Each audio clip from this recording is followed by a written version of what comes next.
What is wrong with us is that we've never had a democracy by the people, for the people, of the people in this country. We now need to use the opportunity to convene a very sovereign national conversation.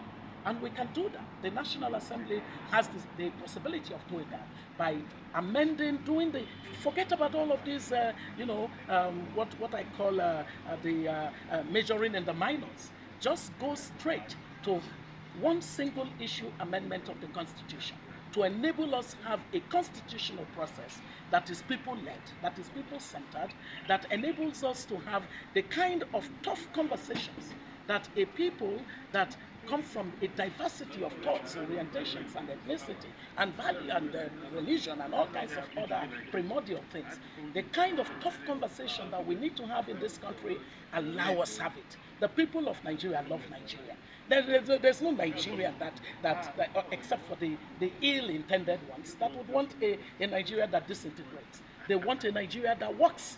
A Nigeria that works will be a Nigeria that, on the basis of what we know of constitutionalism, enables the people to drive the process of determining our shared values, our national vision, and our agreed common identity. When we have that, the whole structural imbalance, we're dealing with structural imbalance, political structural imbalance, economic structural imbalance, social structural imbalance, imbalances all the way. You can end this by immediately seeing the urgency that we need to actually have a conversation that is people-centered, led by the people, but supported by the ones who hold the reign of office at the moment. Okay, man, 25 years of democracy, how much the country feel?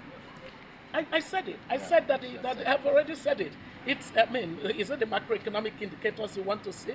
If you're dealing with above 30% inflation, on almost a consistent basis now, or you're dealing with unemployment that that is so high, in the right methodology of unemployment, you would find that the national average would be something like 33%. That is what is useful as a measure for the country, or the fact that the youthful segment of your society are excluded from the whole economic productivity template of your country. So you have more than 60% of them jobless, or is it the fact that you have more millions of people that are food insecure?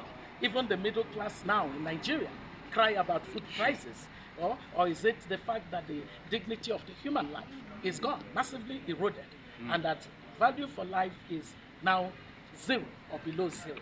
So all of these indicators, or a human development index that is at 4 out of a possible 10, or is it per capita income that is now below $2,000 after having been up to $3,100 and so dollars in just about by the time of the 2007, 2014, we had a trend for the national GDP per capita of our people. And you know what it measures? It measures the living standard of society. If that has massively declined and we're in this situation, so your insecurity, your economic depression, you have your social brittleness, there is no cohesion, there is too much of fractious conversation, if there is a conversation at all, you have political capture of by the political class, the state does not respond to its role as the governance system. When you have that, what kind of performance score would you give to your country?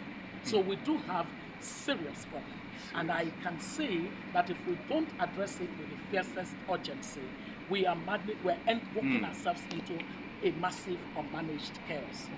Thank you. 6 years tenure.